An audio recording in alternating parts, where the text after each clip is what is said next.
From video game characters to the cast of The Walking Dead, San Antonio hosts its very first Alamo City Comic-Con. Police are trying to figure out why a teenage boy was shot dead in front of his own house. The young boy was shot twice and pronounced dead at the scene. Police are currently searching for whoever fired these fatal shots. On the southeast side, Christina Martinez, KSAT 12 News. Doing over 200 candidates, the club has narrowed it down to one and named Alan Marcina as the head coach of Scorpions Soccer. The search for hit-and-run suspect Isidro Solis has ended. SAPD says Solis was arrested last night in Laredo and will now face charges of failure to stop and render aid to serious bodily injury or death. This Via bus was traveling east on Houston Street when a car cut off the bus, sending it into this family's home. Luckily, there were no passengers on board, and the family says that they're just glad that no one was hurt.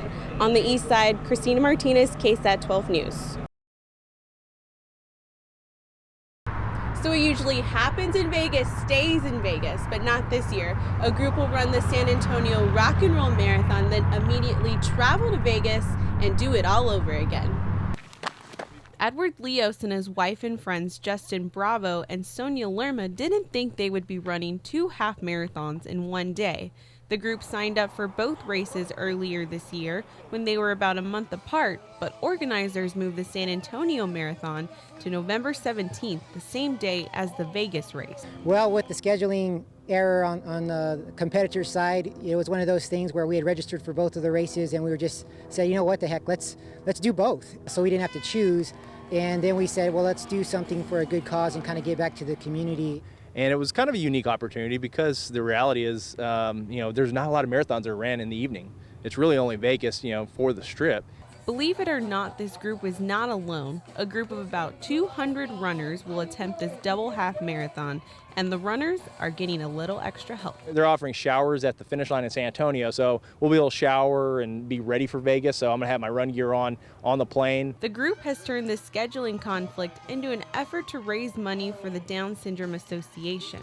Leos and the group hopes to raise at least $2,500 by Sunday night. Christina Martinez, KSAT 12 News.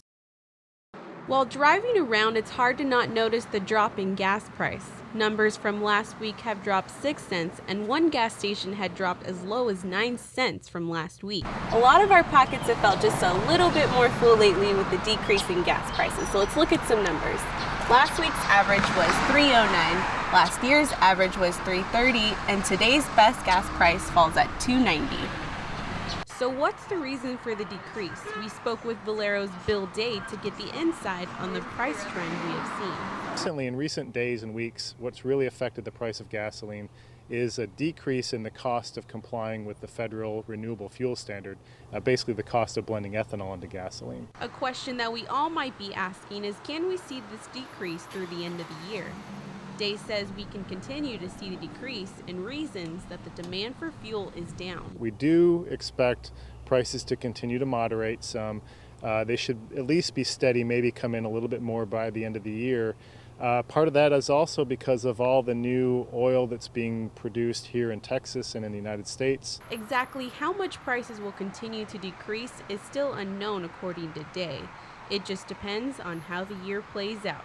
Christina Martinez, KSAT 12 News. You're watching KSAT 12, home of KSAT.com.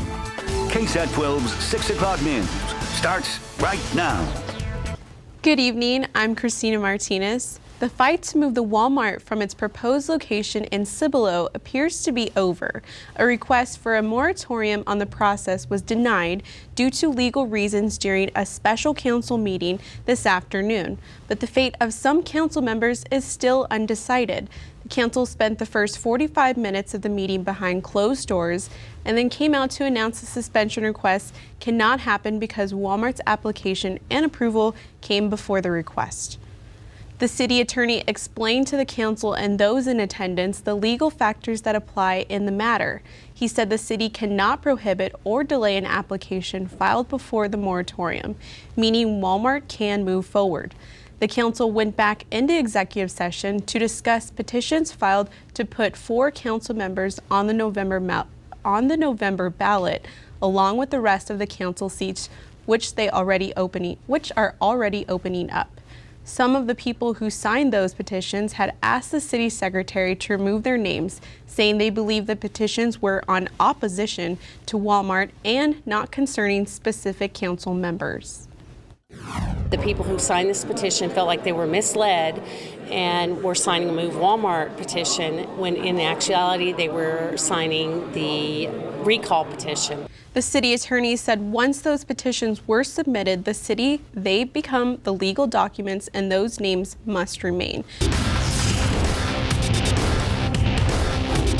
The Dallas Cowboys are on their way to California after their flight departed from DFW for Oxnard, California, where they will call Cali home for the next month.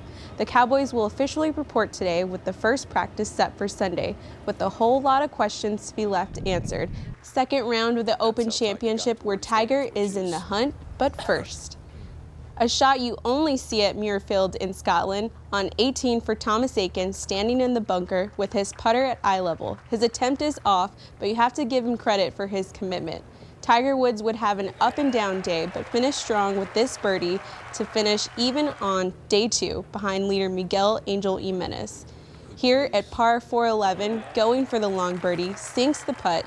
He is your outright leader at 3 under. That does it for this KSAT 12 Sports Report. I'm Christina Martinez. Have a nice evening.